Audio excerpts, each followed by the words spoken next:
여러분 안녕하십니까? 정관용입니다. 예루살렘을 이스라엘 수도로 인정하겠다. 트럼프 미국 대통령의 이 발표가 지금 세계를 뒤흔들고 있습니다. 지옥문이 열렸다 이런 이야기까지 터져나오고 있는데 이게 도대체 무슨 의미인지 잠시 후 중동 전문가 한양대 이희수 교수의 설명 들어보시고요. 박근혜 오촌 살인 사건 관련된 보도 때문에 재판을 받던 시사인의 주진우 기자 등이 오늘 대법원에서 무죄 확정 판결을 받았습니다. 주진우 기자 이야기 직접 들어보고요. 7시 5분 시작되는 2부 정치 토크 준비했습니다. 예산안 통과 등 뜨끈뜨끈한 이슈들 더불어민주당의 박용진 의원, 자유한국당 백승주 의원과 함께 이야기 나누겠고요. 대선 이후 처음으로 스튜디오에 초대했습니다. 정의당의 심상정 의원, 이번에 난 내 편이야 이런 자서전격의 책도 펴냈는데요. 심상정 의원은 누구 편인지 함께 만나보시죠. 잠깐 광고 듣고 시작합니다. 도널드 트럼프 미국 대통령 또 한 번 대형 사고를 쳤습니다. 예루살렘을 이스라엘 수도로 인정하겠다. 그리고 지금 텔아비브에 있는 미국 대사관을 예루살렘으로 옮기겠다. 이렇게 선언한 겁니다. 예루살렘은 국제법상 어느 나라의 소유도 아닌 도시입니다. 그래서 지금 팔레스타인의 강력 반발은 물론이고 중동 전체, 유럽 등등 이스라엘을 뺀 전 세계가 지금 반발하고 있는 양상인데요. 중동 전문가 한양대 이희수 교수 연결해서 말씀 듣겠습니다. 안녕하세요, 교수님. 네, 안녕하세요. 네, 예루살렘이 어떤 곳입니까, 도대체? 기독교, 유대교, 이슬람교 세 종교가 결코 포기할 수 없는 역사적인 성지지요. 예. 이슬람교에서는 알락사 사원, 무함마드가 하늘로 올라갔던 성천의 장소고요. 예. 유대교에는 헤롯 사원이 있고 통곡의 벽이 있으니까 중요하고, 예. 또 기독교에서는 예수님께서 십자가 처형 당하시고 시신이 묻혀 있는 부활교회가 있기 때문에 세 종교 모두가 가장 신성한 성지입니다. 예. 뿐만 아니라 역사적으로 이 예루살렘 지역을 각 종교를 대표하는 그 세력들이 다 점령했었잖아요. 그렇습니다. 최초는 638년에 아랍이 처음으로 예루살렘을 정복한 이후에요. 예. 아시다시피 12세기에 14군이 한 몇십 년 점령한 시기를 빼고 나면 1967년 이스라엘이 지역을 점령할 때까지 사실상 1300년 동안 아랍 이슬람 세력이 이제 실효적 지배를 해왔습니다. 예. 그러다가 이제 1947년 팔레스타인 땅을 유대와 팔레스타인 두 국가로 나누자는 유엔 분할안이 이제 상정됐을 때, 예. 그때 국제사회가 이 예루살렘을 특정 종교의 귀속으로는 할 수는 없다. 그래서 이미 1947년 유엔 분할안에 의해서 국제적 관리에 두는 특별 지위를 국제사회가 인정한 바가 있고요. 네. 바로 1년 뒤에 1948년에 이스라엘이 건국하면서 일방적으로 예루살렘 서쪽 예루살렘을 자국 영토로 귀속해버렸습니다. 예. 더 결정적인 문제는 중동 3차 전쟁이죠. 1967년 전쟁에서 아시다시피 이스라엘이 예루살렘 동쪽뿐만 아니라 이제 시나이 반도, 이집트 경계에 있는 요단강 서쪽의 웨스트뱅크, 시나이 반도를 이제 점령함으로써 예. 그때부터 오늘날까지 50년 동안 사실 이스라엘의 실효적 지배를 해오고 있는 거죠. 예. 그렇지만 국제법상 또 유엔의 결의상 어느 나라 소유도 아닌 도시로 현재 되어 있는 그런 것 아니겠습니까? 따라서 지금 이스라엘의 그 예루살렘에 대사관을 두고 있는 국가가 한 나라도 없다면서요? 그렇습니다. 67년 전쟁 이후에 유엔 결의안 242조 또 338조에 의해서 예. 이스라엘의 점령지로부터의 즉각적인 철수와 동예루살렘 국제관리와 국제적으로 인정된 하나의 이제 국제법이기 때문에 예. 그 결의에 따라서 지금까지 어떤 국가도 예루살렘에 대사관을 두지는 않았습니다. 네. 그런데 트럼프 대통령은 도대체 왜 이런 일을 했을까요? 어떻게 생각하십니까? 우선 이게 역대 미국 대통령 후보자들이 반드시 예루살렘을 이스라엘 수도로 인정하겠다는 하나의 전형적인 이제 선거 공약들이 있어 왔고요. 예. 그렇지만 막상 대통령이 된 이후에는 한 번도 이걸 이제 이행한 적은 없었어요. 그렇죠. 예. 그런데 이번 이제 트럼프 대통령이 사실은 지난 5월에 예루살렘을 방문하면서 미국 현직 대통령으로서는 처음으로 그 동공의 벽에 가서 키파라나 유대인 모자를 쓰고 이제 참배를 함으로써 네. 가인적인 행보를 보여서 이미 진작은 하고 있던 상황이었습니다. 예. 이제 아시다시피 이제 트럼프 대통령의 그 정치적 기반이 유대인 파워로 알려져 있고, 네. 사위 쿠슈너가 유대인이고, 또 부인 아방카까지도 이제 개종했을 뿐만 아니라, 트럼프의 사업적 기반이 이제 부동산과 이런 것들이 유대인과 국제금융을 장악하고 있기 때문에, 중요한 선거 지지 기반인 의도도 있겠죠. 예. 그런데 지금 전 세계가 반발하고 있지 않습니까? 심지어 교황까지 비판하고 있다는데, 정말로 대사관을 이전할 수 있을까요? 제가 보기에는 아직까지는 구체적으로 대사관을 이전한다는 것은 미국의 완전 고립을 의미하고, 그러니까요. 그렇지 않아도 지금 하마스가 분쟁 상태에 있는데, 예. 이거는 이제 기름에 불을 끼얹는 기록하기 때문에, 예. 이제 정치적 선언을 했지만, 대사관을 실제적으로 옮기는 문제는 전혀 다른 문제인 것 같습니다. 예. 최근에 이제 트럼프가 이제 중동 문제를 근원적으로 재편성하려는 움직임을 보이고 있습니다. 예. 이제 팔레스타인 문제가 50년이 지날수록 전혀 진전이 없는 상태에서 이걸 이제 판도라의 상자를 열어서 처음부터 구조를 완전히 새로 짜겠다는 생각을 하고 있는 것 같고요. 예. 그런 면에서 지난 50년간 아무도 건드리지 않았던 이 금기의 상자를 떨어뜨렸던 것 같습니다. 즉 협상을 통해서든 뭐가 됐건 중동의 질서를 재편성하기 위해서 일단 둘 수 있는 초강수를 먼저 던졌다, 이렇게 해석하면 될까요? 그렇습니다. 앞으로도 지금 이제 국내 정치도 상당히 어려움이 빚지 않습니까? 그렇죠. 그래서 이제 최근에 이제 사우디와 이스라엘을 결합시키면서 지금 중동에서는 미국, 이스라엘, 사우디 측과 러시아, 중국, 이란이라고 하는 신냉전 구도가 급속히 형성되고 있습니다. 예. 이런 새로운 거대 중동 전략의 일환으로 이런 초강수를 트럼프 행정부가 두지 않았나 짐작됩니다. 네. 당장 무슨 무력 충돌 같은 게 벌어질 우려는 없다고 보세요? 무력 충돌은 현재 상황에서는 기대하기 어렵고요. 사실은 이제 미국 최대 무기 구입국이 사우디고 10대 무기 구입국 중에서 사우디아라비아, 카타르, 아랍에미리트 세 나라가 들어가 있습니다. 예. 긴장 국면 조성이라는 것은 사실 미국 싸움에 도움이 되지만 실질적인 전쟁이 일어난다면 이거는 미국뿐만 아니라 서방 세계 전체의 데미지가 크기 때문에 실질적인 전쟁으로 일어나지는 않겠지만 이 선언 자체가 이제 하마스를 비롯한 이슬람 급진주의자에게 힘을 실어줘서 이것보다도 훨씬 가격한 시위나 테러가 확산될 가능성은 많아 보입니다. 테러의 우려는 훨씬 커졌다. 여기까지 말씀드릴게요. 고맙습니다. 네, 감사합니다. 한양대학교 이희수 교수였습니다. 고 박정희 전 대통령 그리고 그 아들 박지만 씨에 대해서 허위 사실을 유포한 혐의로 기소됐던 시사인의 주진우 기자, 오늘 대법원 판결로 무죄가 확정됐습니다. 이게 이제 박근혜 오촌살인 사건 이것과 관련된 고소였기 때문에 이번 선고 결과 더 주목받는데요. 주진우 기자 직접 연결해 봅니다. 안녕하세요. 네, 안녕하세요. 우선 무죄 확정된 거 축하드리고요. 네, 축하받을 일인지는 잘 모르겠습니다. 네. 이게 그러니까 2012년 대선 직전에 주진우 기자가 쓴 기사 때문에 이게 시작된 거죠? 네, 그렇습니다. 기사가 어떤 내용이었죠?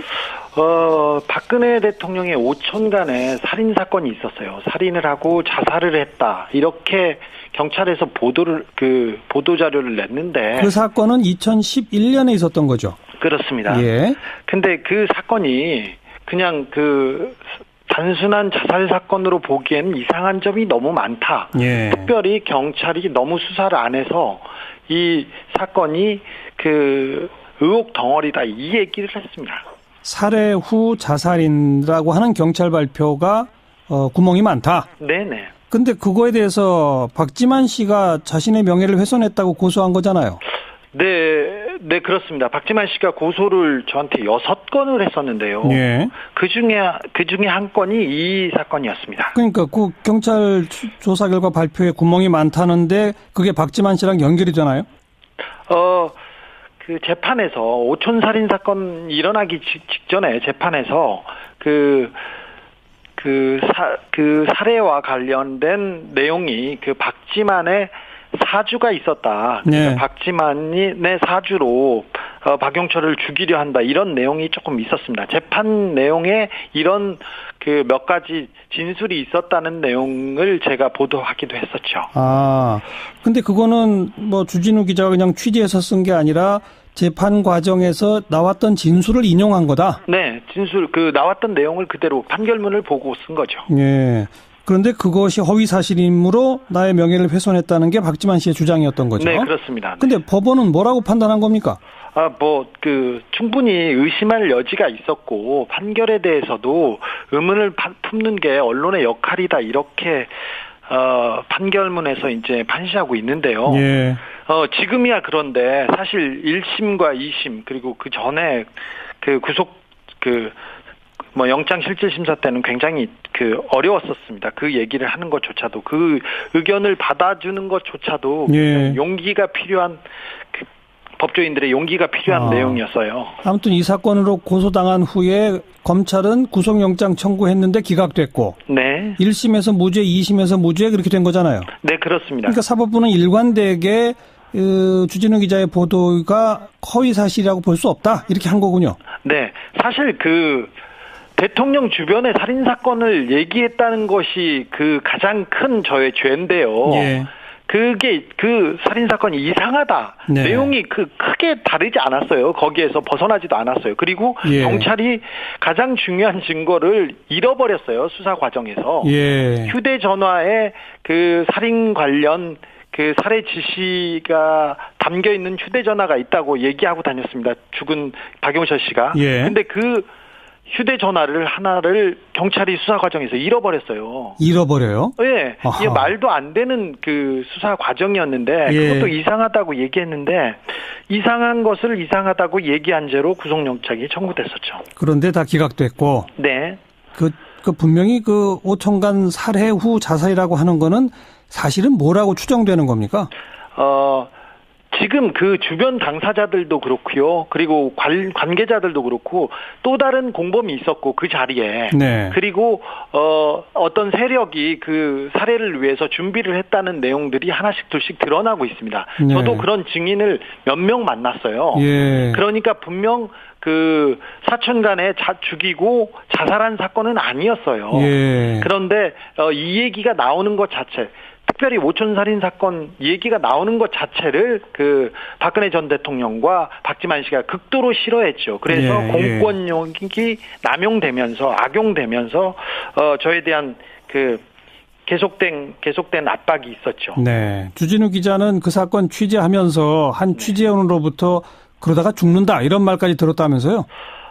네. 그런 얘기를 너무 많이 들었어요. 그래서 오늘 말고 내일 죽이러 와라 이런 얘기를 한 적도 있었어요. 그러니까 굉장히 위협하고 협박했는데 그게 유경재단 폭력 사건 그리고 살해 사건에 관여했던 사람들이었어요. 그래서 굉장히 제가 느끼는 위협은 컸었습니다. 그러니까 저분이 그 당시에 쇠파이프로 누구 머리를 깨인 사람이었고 저분은 쇠망치로 누구의 다리를 부러뜨린 사람이고 그런 사람들이었는데 그런 사람들이 저를 협박하니까 굉장히 또 압박이 심했죠. 지금도 그런 협박은 계속됩니까? 가끔 하는데요. 가끔 한 2주 전에도 그런 협박을 했었는데요. 이제는 좀 만성화돼가지고 그냥 지나가고 있습니다. 네. 자, 어쨌든 박근혜 오촌살인 사건은 재수사의 가능성은 없는 겁니까? 지금 광역수사대, 경찰청 광역수사대에서 수사를 하고 있습니다. 재수사를 해서 20여 명의 수사 관련자들을 불러다 조사를 했고요. 저도 그 중에 한 명이었어요. 참고인으로 갔다 왔는데 이게 뭐가 문제냐면 공권력. 그러니까 경찰이 1차 초등 수사를 하다가 그냥 덮었어요.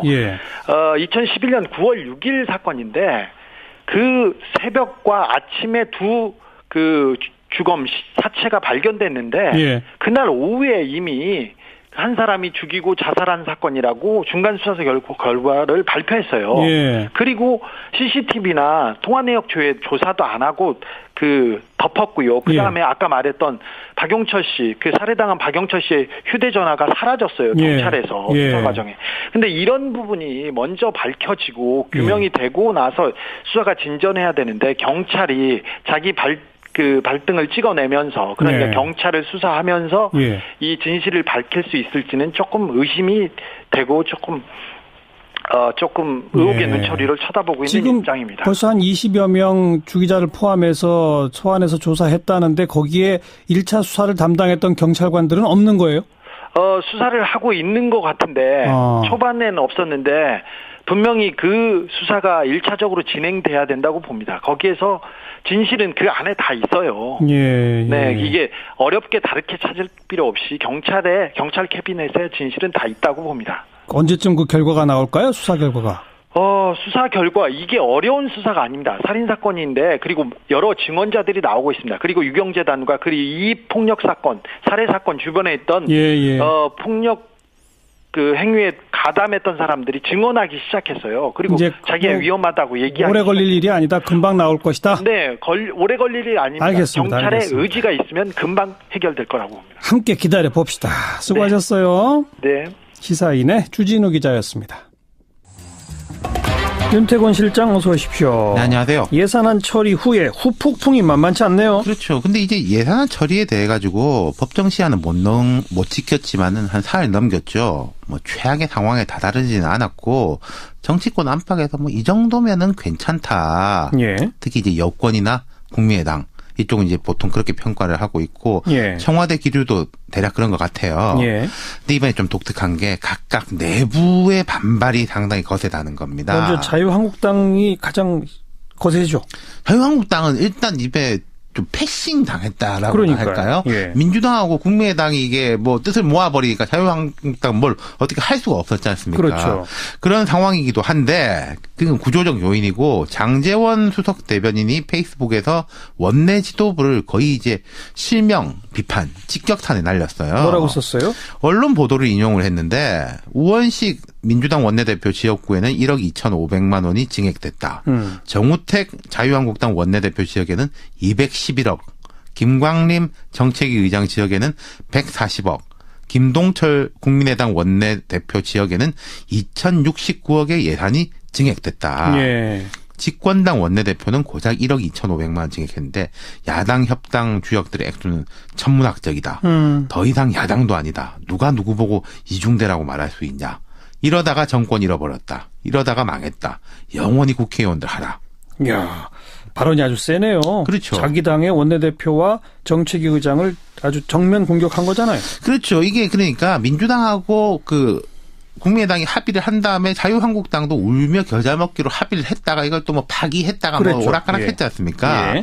장 의원의 이야기는 이제 말하자면 원내 지도부가 바꿔먹었다는 건데 이 공격은 아마 곧 벌어질 자유한국당 원내대표 경선까지 염두에 둔 다목적 포석인 것 같아요. 예. 투쟁력 있는 야당이 돼야 된다. 뭐 이런 이야기죠. 네. 어쨌든 그렇게 예산 증액 받고 사인해 줬다. 뭐 이런 비판이잖아요. 예산 증액 이거 진짜 좀 이상하긴 하네요. 여당 원내대표는 소액인데 야당은 훨씬 거액이네요. 제가 이게 구조적인 부분을 조금 설명해 드릴게요. 예. 실세 예산, 쪽지 예산 이건 뭐 일단 다반사입니다. 이 당 저 당 다 할 거 없어요. 뭐 매번 그랬죠. 예. 그리고 이제 왜 여당보다 야당이 증액이 많냐 지도부가 이런 면이 있습니다. 우원식 원내대표가 이번에 그랬다는 건 아닌데 여당에 힘 있는 사람들은 예산 편성할 때 영향력을 끼쳐요. 아, 정부에다가. 정부 여당 아닙니까? 기재부가 편성을 할 때 이제 미치고 야당은 이제 뒤늦게 증액을 시키는 시기거든요. 예, 그러니까 정부 안이 국회로 넘어올 때 이미 여당 실세 쪽은 반영됐을 가능성이 있다. 그런 가능성이 높고 그리고 또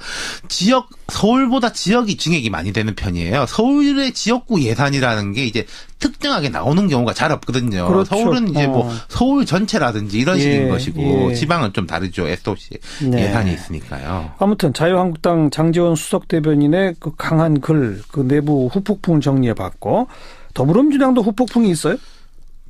오늘 조선일보만 기사로 썼는데 그 당내에서는 이게 좀 심각하게 보더라고요. 지지층들, 강경 지지층들이 우원식 원내대표에 대한 비판이 워낙에 높다는 겁니다. 문자 메시지도 상당히 많이 받았다 그러더라고요. 예. 말하자면은 야당에 양보를 많이 했다. 너무 많이 양보했다. 네. 문 대통령 주요 공약에 타격을 입혔다. 아까 제가 말한 증액 예산 이런 것도 퍼주기 한 거 아니냐. 원내대표가. 이제 그런 논리인 것인데 근데 이제 막상 문 대통령은 예산안이 마무리되고 표결 직전에 원내대표한테 전화해가지고 잘 된 것 같다. 끝까지 잘 마무리해달라. 이렇게 이야기를 했고 오늘 서울 노원구에서 진행된 뭐 노원 제로 에너지 실증단지 오픈하우스 행사라는데 참석을 했어요. 대통령이. 예. 예. 우원식 원내대표 지역구거든요. 이건 간접적으로 힘을 실어준 거죠. 네. 예.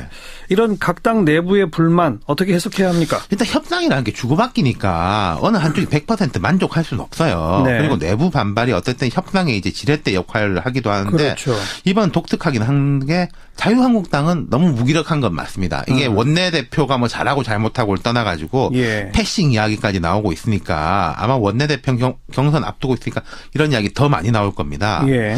민주당 같은 경우에는 이게 민주당 여당이 협상을 한 다음에 우리가 승리했다는 말을 잘 안 해요. 상대가 반발하지 않습니까? 그러니까 양보한 걸 많이 부각을 시키는데 이게 악영향을 미친 것 같아요. 네. 강경 지지층들이 또 좀 여론을 주도하는 현상이 있지 않습니까? 예. 얼마 전에 안희정 충남지사가 이제 무슨 강연에서 이제 이견을 용인하는 문화를 가져야 된다. 문 대통령은 약한 분이 아니다. 이랬다가 그렇죠. 이제 호된 비판을 받고 이제는 할 말 있으면 집에서 방문 잠그고 전화로 이야기하겠다 이랬거든요. 예. 여당 의원들이 좀 우려하고 있다라는 분위기는 이런 분위기에 대한 거죠. 예.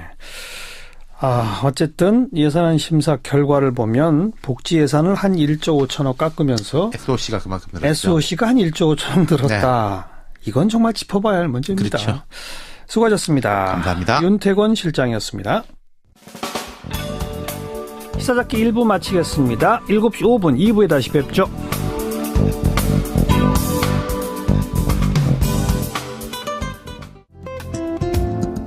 매주 목요일 꾸며드리는 코너 정치 토크 시간입니다. 정치권 이슈들 여야 의원들의 목소리로 직접 들어보고 있죠. 더불어민주당 박용진 의원 안녕하세요. 네, 안녕하세요. 박용진입니다. 자유한국당 백승주 의원 안녕하세요. 예, 경상북도 구미 백승주 의원입니다. 네, 두 분 전화상이지만 인사 좀 하시고요. 안녕하세요, 백 의원님. 반갑습니다. 예, 박용진 의원님 안녕하세요. 네. 예. 자, 오늘은 예산안 통과 부분에 대한 이야기하고 북한의 그 미사일 발사에 대한 우리 정부 대응 이 두 가지 주제를 좀 논의하겠는데요. 먼저 여당부터 박용진 의원 예산안 통과 어떻게 보십니까? 먼저 국민 여러분들께 송구하고 죄송합니다. 원래 법으로 정해져 있는 시한을 이렇게 넘기게 된 건 입이 10개라도 할 말이 없는 국회 탓이고요.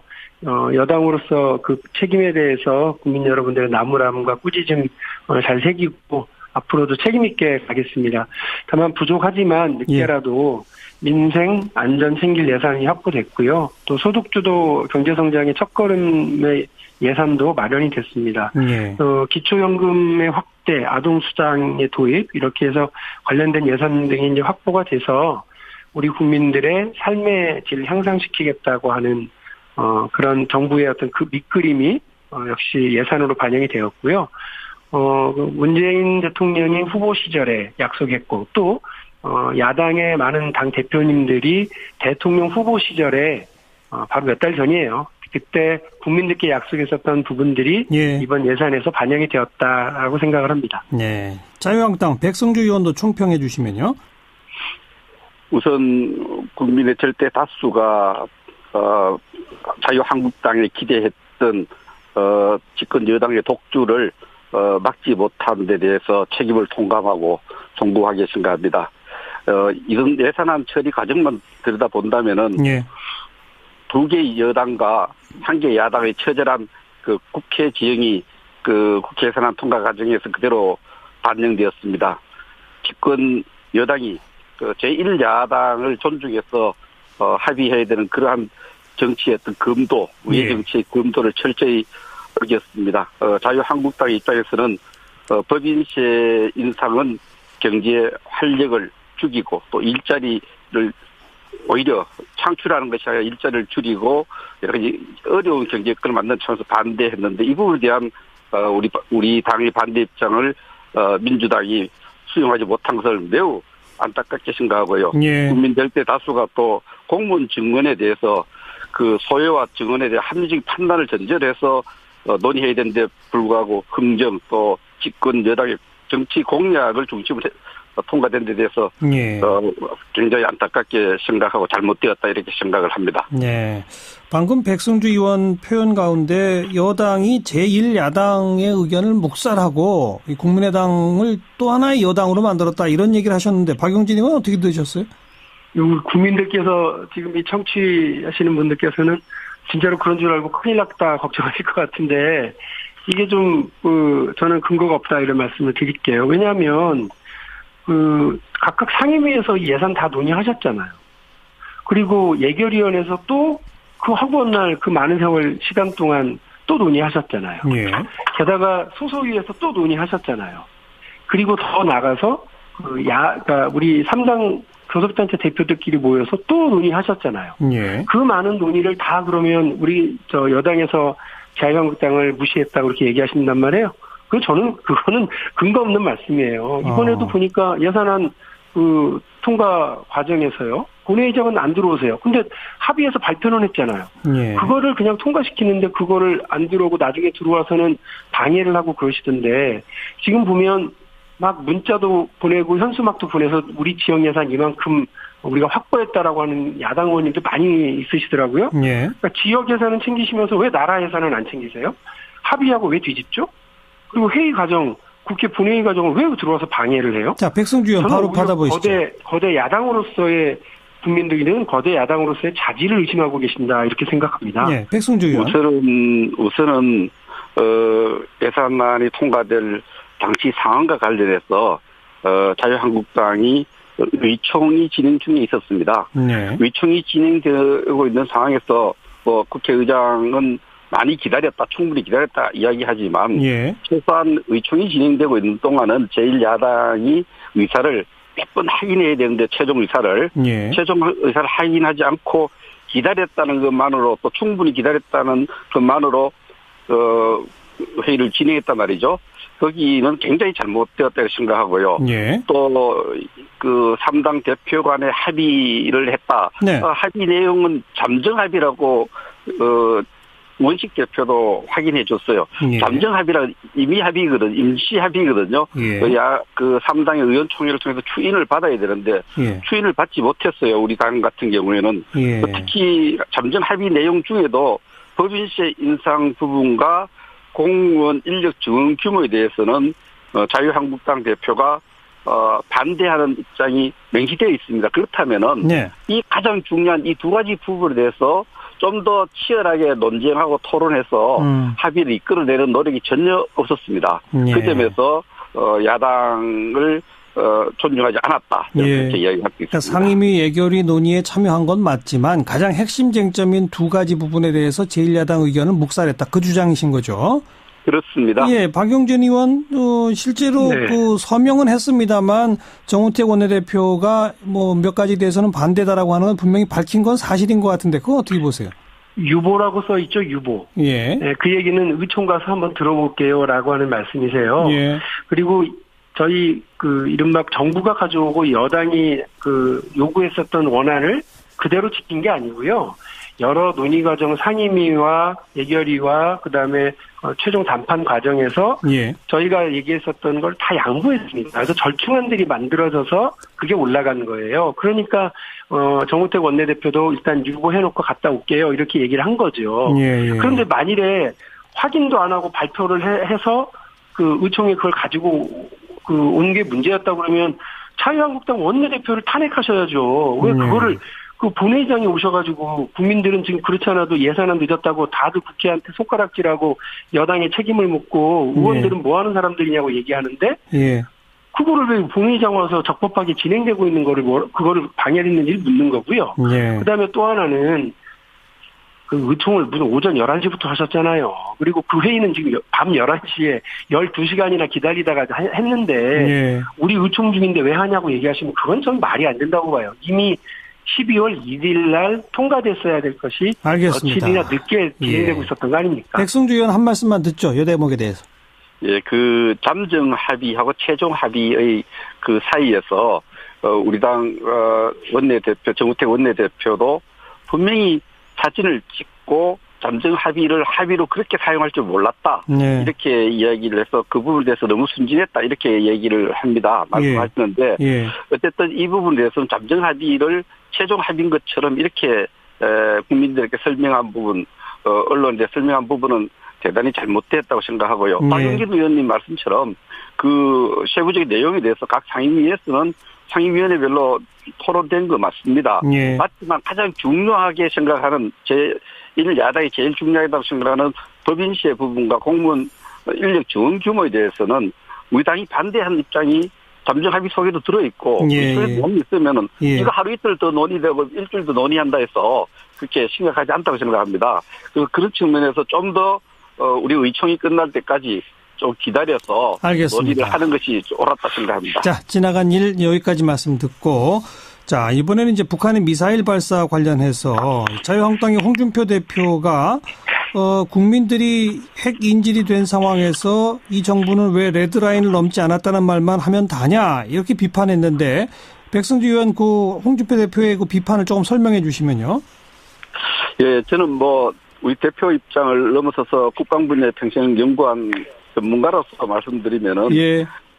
우리가 북한의 핵 인질 속에 있었다, 이렇게 있는 상태를 레드라인 상태라 본다면은, 북한이 이미 1차 핵실험하고 6차례 핵실험하고 단거리 미사일을 발사를 다 한 상태에서, 예. 그 수준에서 이미 1차 핵실험한 순간 벌써 북한은 레드라인을 우리 안보 국방관에서 넘었다 이렇게 봐야 됩니다. 예. 그래서 ICBM의 완전한 성공, 기술적 성공을 확인하고 그것을 모든 전 세계 정보가 확인한 순간을 레드라인을 넘었다고 이렇게 보는 것은 예. 잘못됐다. 그 미국의 안보 수준에서 보면 그렇습니다. 그러나 대한민국의 안보 수준에서 보면은 1차 핵실험과 단중거리 미사일을 완성시킨 그 상태가 이미 예. 우리 안보 핵 위협에 노출시켰기 때문에 예. 레드라인을 넘었다 저는 그렇게 판단합니다.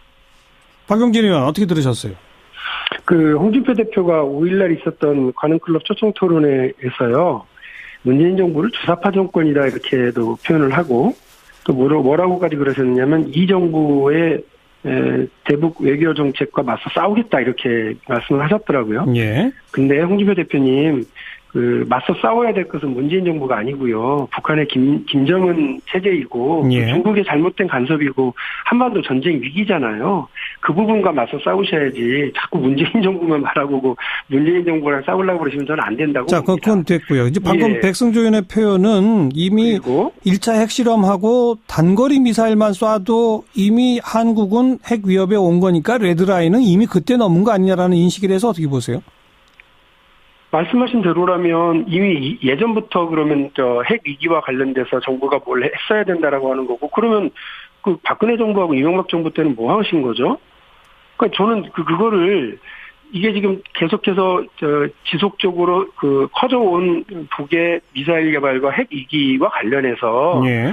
이 정부 때 뭐가 생겼다라고 하면서 자꾸 외교 안보 문제를 정쟁화하려고 하는 것은 예. 안 된다라고 생각을 합니다. 그러니까 저희가 야당일 때도 기본적으로 외교와 국방 문제에 대해서는 원마이크라고 하는 그 금도를 지켰어요. 예. 그런데 지금 홍준표 대표나 자유한국당을 보면 수시로 미국 가서 중국 가서 외교 문제를 자기들이 풀겠다고 얘기를 하시는데 이게 예. 오히려 우리의 외교 국방 안보 문제를 풀어가는데 오히려 혼선만 가져올 뿐이라고 저는 생각을 알겠습니다. 합니다. 무슨 성과가 있겠습니까? 지금은 예. 정말 위중한 상황이니까 저희도 예. 압니다. 위중한 상황이니까 야당의 협조를 요청하고 있는 거 아니겠어요?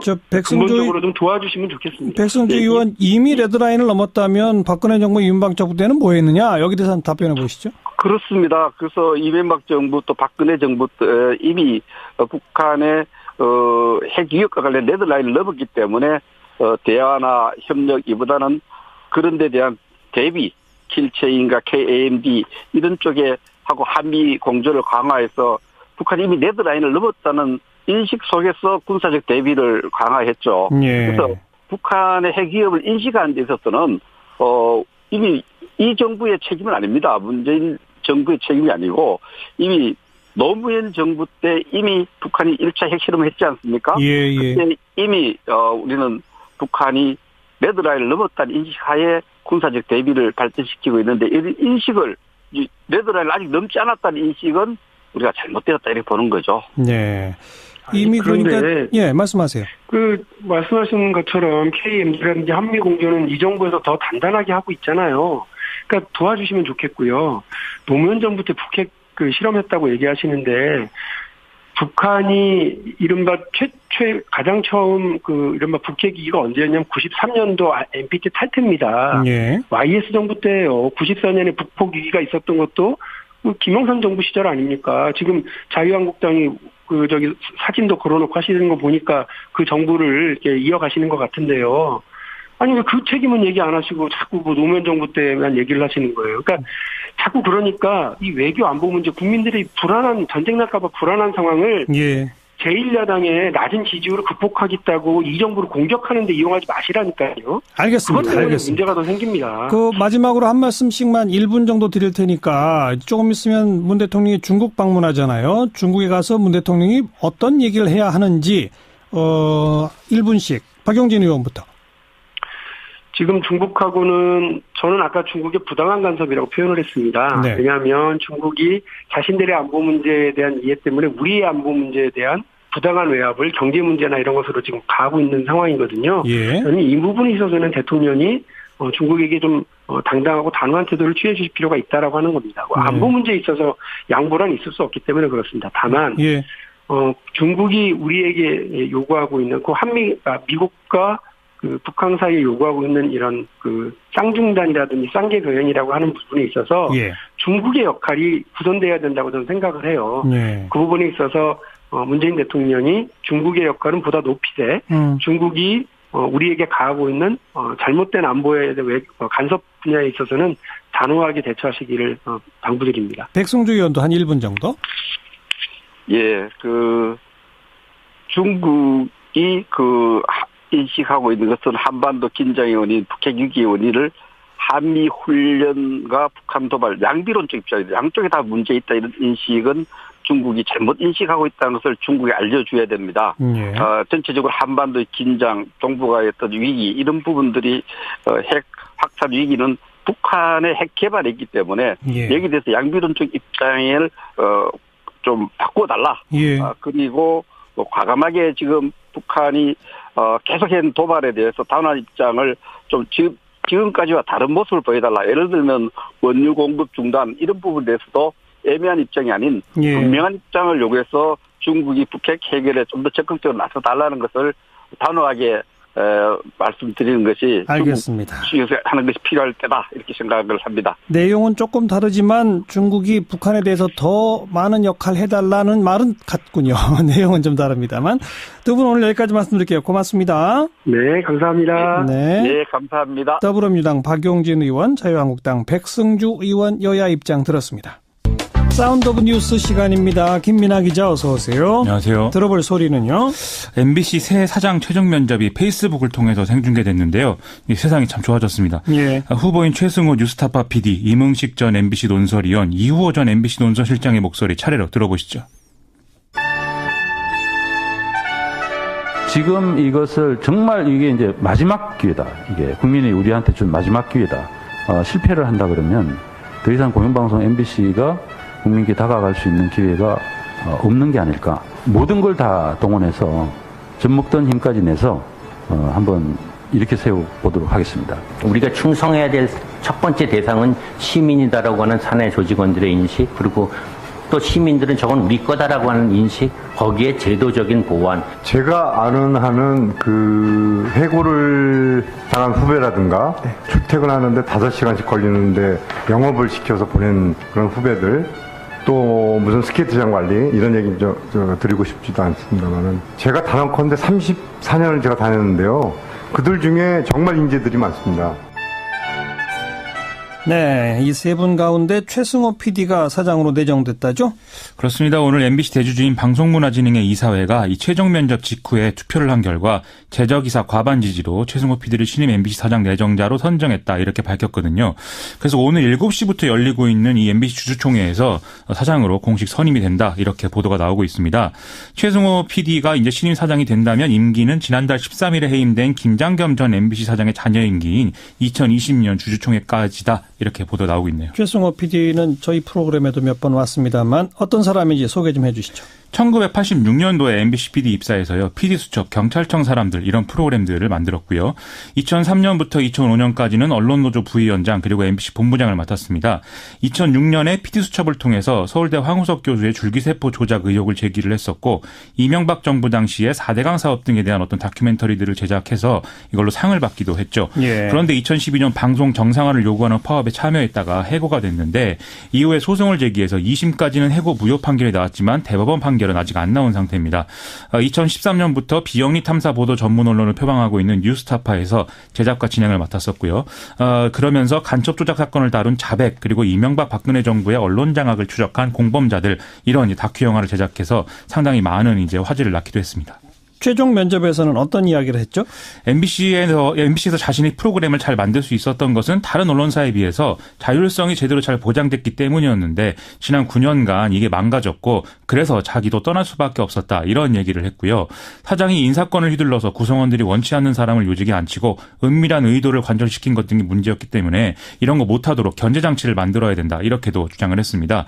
또 노사공동재건위원회를 만들어서 그간의 이제 부패와 권한남용을 엄정히 조사를 하겠지만 정파적인 입장에서 판단하지 않겠다 이렇게 얘기를 했고요. 예. 마지막으로 들으셨듯이 이게 국민이 준 마지막 기회고 가용한 모든 재원을 사용해서 콘텐츠를 살려내겠다 이러한 포부도 밝혔습니다. 잘 해주길 기대하고요. 다음 뉴스는? 국정원이 댓글을 통한 국내 정치 개입 사건뿐만이 아니라 서울시 공무원 간첩 조작 사건 수사 당시에도 수사를 조직적으로 방해했다 이런 의혹이 제기가 됐습니다. 오늘 서울시 공무원 간첩 조작 사건 변호인단에 따르면 최근 국정원 내부자 모 씨가 검찰 수사를 막기 위해 당시에도 위장 사무실을 만들어서 압수수색에 대비했다 이런 내용의 주장이 담긴 일종의 투서를 민병과 검찰에 보냈다는 것인데요. 그래요. 이 국정원 댓글 사건 수사를 방해한 당시에 이것도 거의 같은 수법으로 이루어졌다라는 것이죠.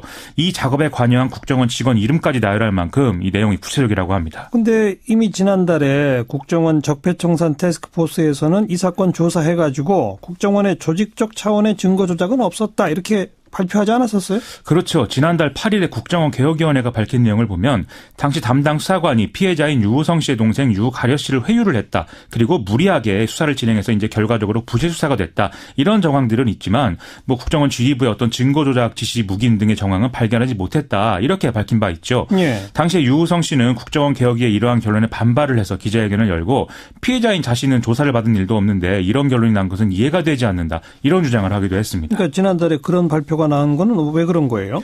일단 검찰이 좀 수사를 해봐야 전모가 밝혀질 것 같은데 일각에서 나오는 얘기는 국정원 개혁위 구조에 근본적인 좀 한계가 있는 거 아니냐 이런 지적이 나오고 있습니다.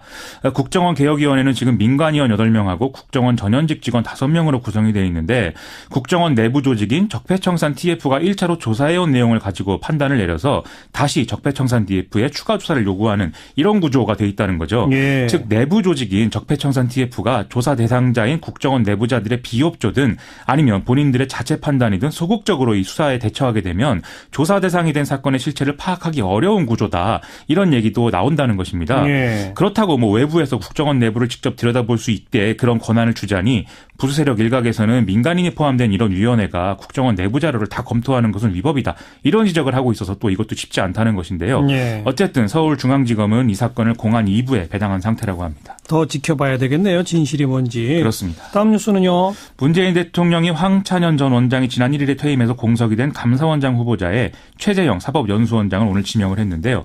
최재형 후보자는 경남 진해 출신이고 경기고 그리고 서울대 법학과를 졸업한 이후에 판사 생활을 하다가 올해 2월부터 사법연수원장으로 재임을 했습니다. 청와대는 최재형 후보자가 판사 임용 후에 30여 년간 다양한 영역에서 사회적 약자와 소수자의 권익 보호, 국민의 기본권 보장을 위해 노력해왔다. 이렇게 평가를 하고 있는데요. 유신 정권 시절에 쿠데타 음모로 몰린 윤필용 사건에 연루돼서 징역형을 받았던 예비역 장성이 재심을 청구했을 때 강압 수사로 인한 허위 자백을 인정을 해서 무죄를 선고한 이런 이력도 있어서 좀 이런 평가가 더 이제 나오는 것 같습니다. 예. 그래서 청와대는 좀 이런 면을 볼 때 감사원의 독립성과 정치적 중립성을 수호하면서도 감사원장 고유의 직무를 수행할 적임자다라는 판단을 내리고 있다. 이렇게 설명을 하고 있습니다. 일부 언론에서는 이 최재형 후보자에 대해서 미담 제조기 이런 보도가 있던데 이게 뭐예요?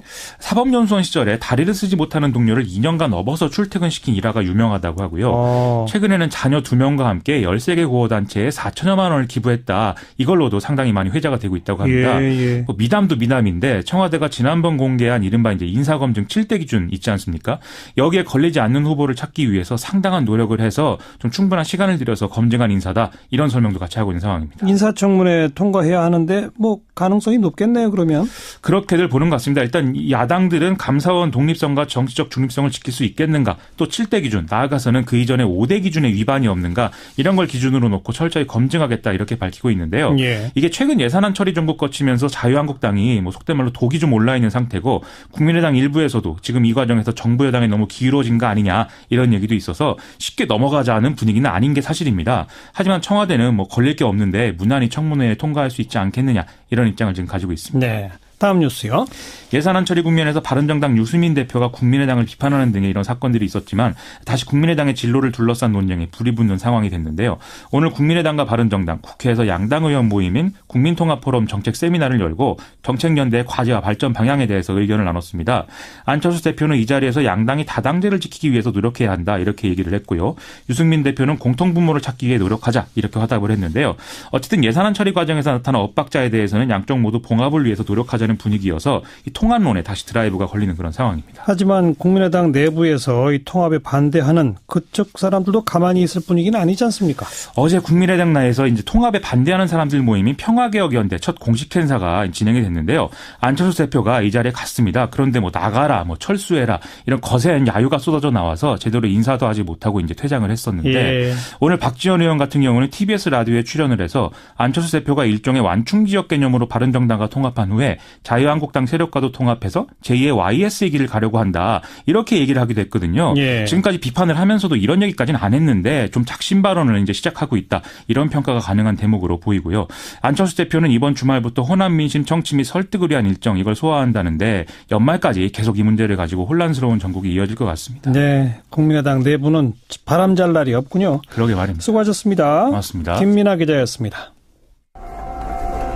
지난 대통령 선거 과정에서 신불리라고 하는 애칭까지 얻으셨던 분이죠. 정의당의 심상정 의원, 난 내 편이야 이런 제목의 자서전격의 책을 펴내셨네요. 그래서 정말 오래간만에 스튜디오에 직접 초대했습니다. 어서 오십시오. 네, 안녕하세요. 네. 아직 60 안 되셨죠? 그죠? 아직 안 됐죠. 네. 근데 벌써 자서전을 내세요? 아니, 자서전이라기보다 자서전격 책 제가 그렇게 소개했는데. 그러니까 제가 살아온 삶에 대해서 이제 보고 드리는 게 필요하겠다. 그런 생각을 했죠. 왜요? 지난 대통령 선거 이후에 뭐 제가 비록 5당 후보 중에서 꼴찌를 했지만 그래도 좀 많이 떴습니다. 네. 그래가지고 신불리. 네, 그래가지고 이제 어떻게 살아왔나 궁금해하시는 분이 많고 어떻게 뭐 25년 노동운동을 했냐 이렇게 해서 제가 살아온 삶에 대한 질문을 많이 받았어요. 네, 그 이후에. 네, 그래서 정치인의 말과 행동은 그 사람이 살아온 과정으로 판단하기도 하지 않습니까? 그게 그렇죠. 중요하죠. 그렇죠. 그래서 뭐 좀 의무라고 생각이 됐어요.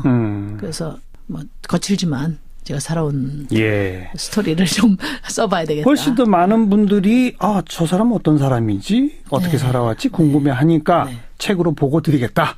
그거군요. 네. 대선에 대한 보고서라기보다 심상정 삶에 대한 보고라고 생각합니다. 책 제목이 난 내 편이야인데 제 1부의 제목이 난 내 편이야더라고요. 네. 거기서 내 편이라고 너가 누구예요? 제가 생각할 때 변화를 열망하는 사람들, 자기 삶을 지키기 위해서 변화를 말하는 사람들, 또 변화를 조직하는 사람들이라고 생각하죠. 나는 변화를 열망하는 사람들 편이다. 네. 시골 아이가 시작입니다. 돼지 잡으러 다니던 소녀. 아마 요즘 청년들은 상상을 못할 것 같아요. 왜 돼지를 잡으러 다니셨어요?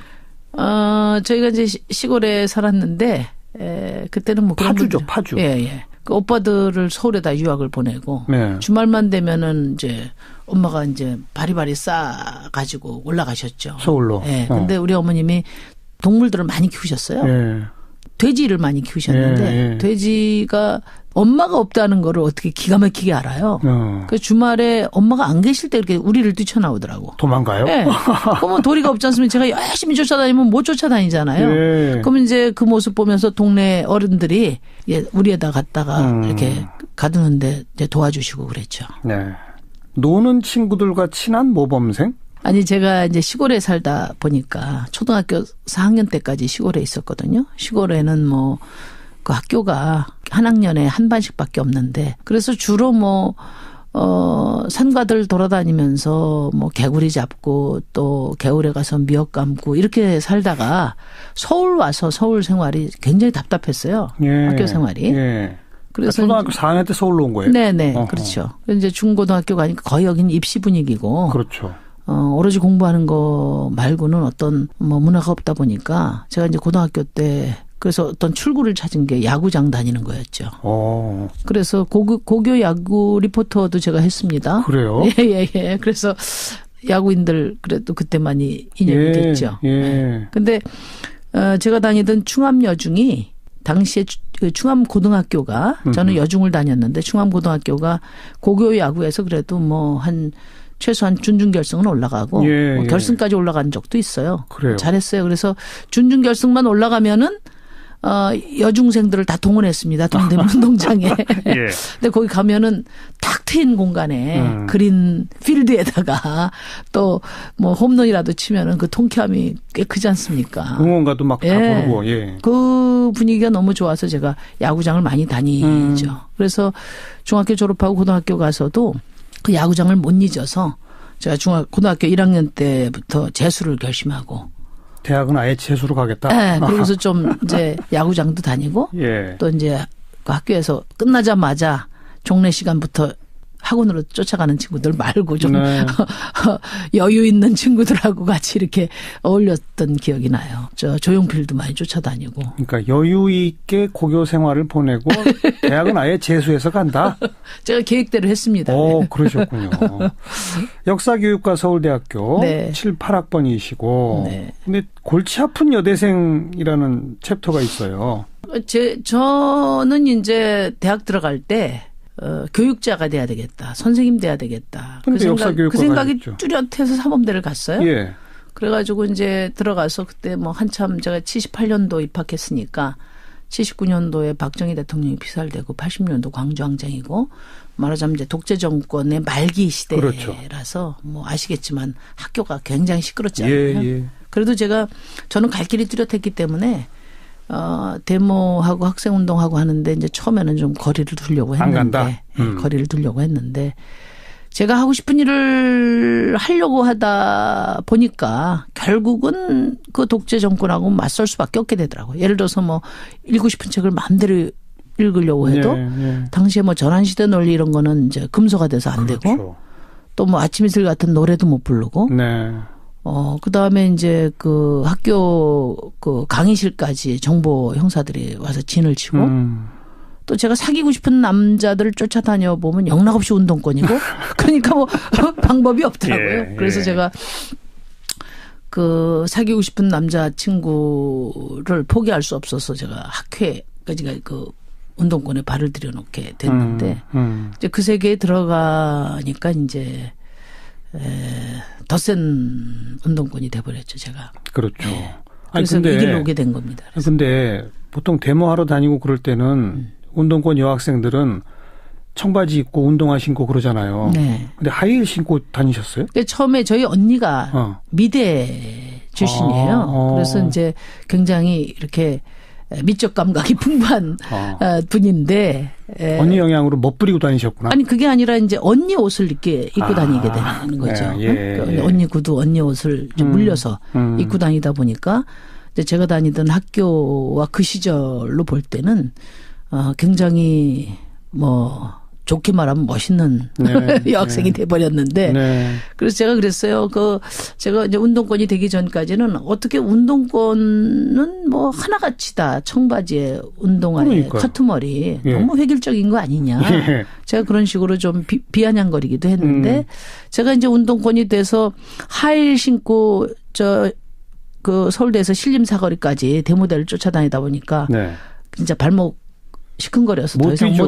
못 뛰게 되고요. 그다음에 거리에 철퍼덕 앉아야 되지 않습니까? 맞아요. 그러니까 이제 치마 입고 어렵고. 청바지로 갈아입게 되고 그다음에 체류탄을 막 쏴요 그때는. 이 머리가 기니까요. 온 머리에 엉겨가지고. 그렇죠.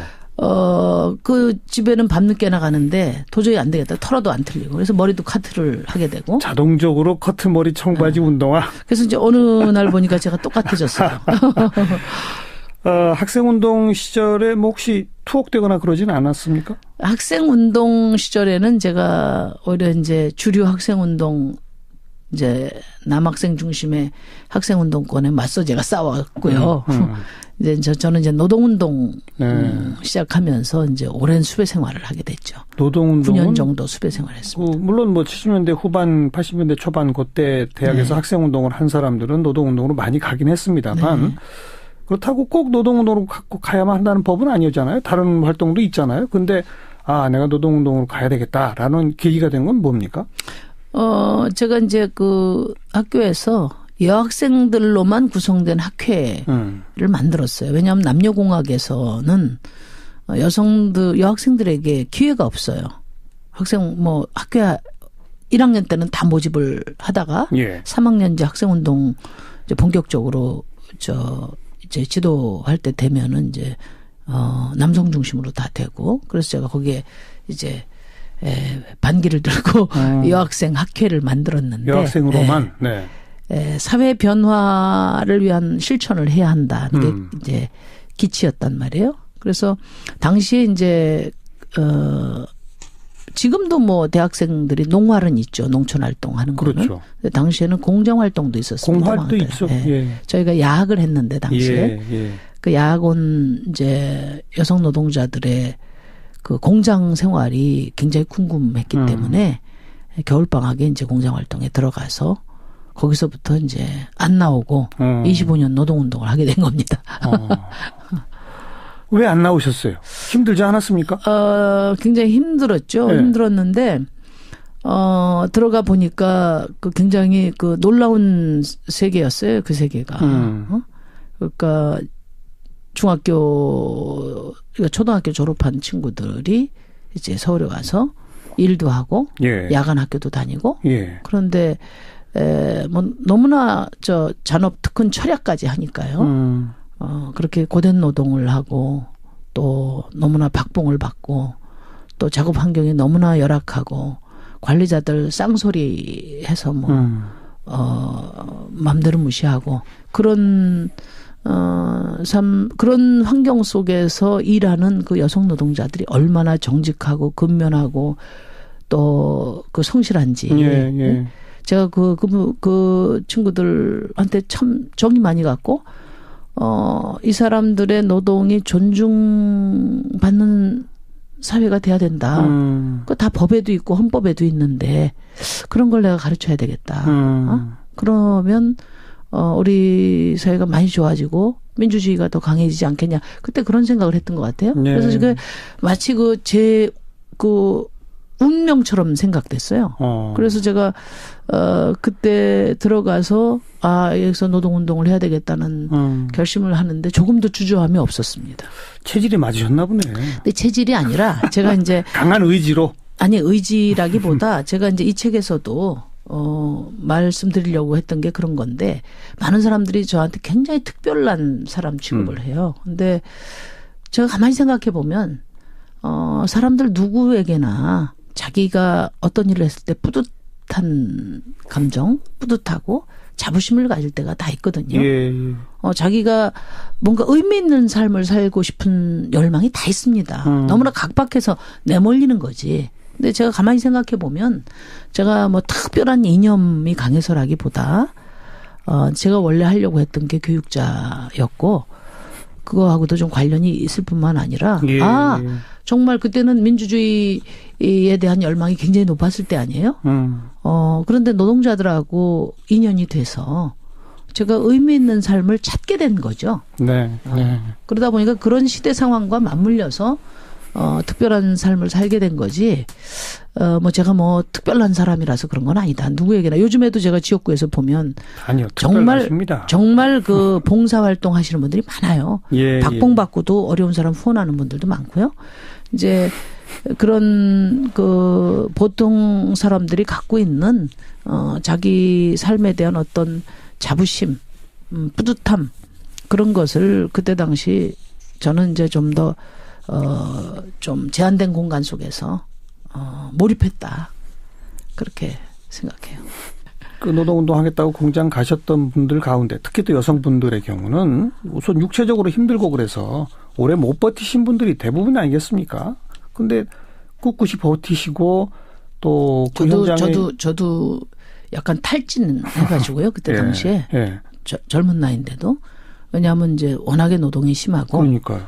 그리고 이제 우리는 또 조직 활동을 하니까 밤에도 쉬지 못하고 퇴근해서 이제 또 그 공장 친구들하고 또 무슨 소그룹도 하고 그리고 끝나고 와서 또 활동가들끼리 또 토론도 하고 그러니까요. 이렇게 가지고 거의 하루에 한 뭐 서너 시간씩 자고 또 저쪽에서 계속 쪼여오니까요. 네.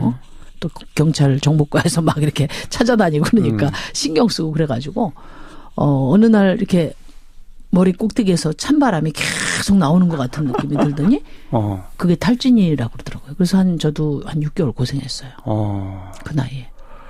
그리고 이제 25년 노동운동 그리고 뭐 민주노동당 시절부터 정치 그리고 이제 대선 후보에 이르기까지는 뭐 대부분 다 알려져 있습니다. 네. 앞으로의 계획이랄까? 대통령 되는 게 꿈이죠. 뭐 대통령 돼야죠. 꿈인데 뭐 제가 대통령 되는 꿈은 곧 정의당이 집권 그러니까요. 예. 하는 그런 정치를 꼭 만들어 보고 싶다. 왜냐하면 그것이 시대 정신에 부합하는 정치가 될 거라는 믿음이 있기 때문에 그런 거죠. 그러니까 우리 뭐 저도 외국에 많이 안 나가봤지만 우리 대한민국을 다이나믹 코리아라고 부르지 않습니까? 예. 근데 뭐 다른 분야 빼고 정치 분야만 이야기하면 정치 분야처럼 이렇게 잦고 소란스러운 변화가 많은데도 없어요. 근데 중앙선관위에서 87년 이후에 중앙선관위원회에 등록된 정당 수가 무려 200개 됩니다. 200개. 예. 아마 우리 시민들 잘 모르실 텐데 5년 전 대통령 선거 때 후보들이 소속돼 있던 정당은 이번 대통령 선거에 하나도 없습니다. 그 이름은. 네. 그래서 정말 다이내믹 늘 변화하지만 결코 변화하지 않는 우리 정치. 그러니까 다이나믹 코리아라는 건 우리 사회 보수성의 또 다른 그 표현이다. 이런 생각을 해요. 본질은 안 변하고 겉모양만 바뀐다. 그러니까 잦고 빠른 변화가 꼭 필요한 변화. 본질적인 변화를 늘 가로막아 왔거든요. 그렇죠. 그래서 오래 걸리지만 오래가는 변화, 제대로 된 변화를 만들고 싶다. 그게 이제 저와 정의당이 이런 어려운 길을 자임한 이유이기도 하죠. 근데 지난 촛불 지나면서 저는 뭐 우리 사회의 변화, 특히 정치적 변화의 시간이 매우 압축적으로 진행될 거라는 생각을 앞으로. 합니다. 여전히 지금 국회는 촛불 이전의 정치 질서가 지배하고 있지만은 이제 우리 국민들이 무엇이 걸림돌인지를 또 보고 계시기 때문에 저는 뭐 어떤 식으로든지 앞으로 변화가 있을 거다. 그리고 무엇보다도 제가 요즘에 이제 고등학교 청소년 강연을 많이 다니는데요. 다녀보면 아무리 학교 담벼락으로 정치하고 담을 쌓고 차단해도 지금 우리 청소년들 정치 안으로 이미 깊이 들어와 있습니다. 그리고 얼마 전까지만 하더라도 뭐 우리 시민들의 투표 그 행태와 관련해서 뭐 될 사람 밀어주자 이런 얘기 많이 했지만 지금 어르신들도 그런 얘기 안 합니다. 저는 촛불의 변화가 단지 정권 교체로 끝나지 않을 것이다. 왜? 정치의 근본적 변화로 갈 것이다. 자기 삶이 고단하고 절박하기 때문에 내 삶을 바꾸는 정치를 우리 시민들이 기필코 이뤄 나갈 거라고 봅니다. 그래서 그런 믿음으로 저와 정의당도 어려운 시기를 잘 보내려고 하고요. 또 국민들께서 미래에 대한 희망을 가질 수 있도록 저희가 잘 갖추려고 합니다. 그래서 최근에 제가 연말까지는 정치 현안에 대해서 어떤 인터뷰도 안 한다고 선언을 했고 제가 관심을 갖는 현안은 선거제도 개혁입니다. 그래서 네. 그 선거제도 개혁을 어떤 식으로든지 이루어서 민심 그대로 국회가 구성될 수 있게 그런 변화가 이루어진다면 예. 뭐 저희 역할도 좀 더 커지지 않겠나 그런 생각입니다. 지방선거 다음 총선에는 분명히 획기적인 어떤 변화가 있을 것이다.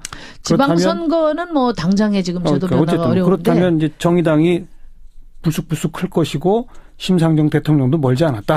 그 말씀. 2020년도에 국회의원 선거인데 이제 선거제도가 바뀐다면은 저는 뭐 2020년도에 우리 정의당이 제1야당을 목표로 뛴다. 네. 이렇게 계획을 갖고 있고요.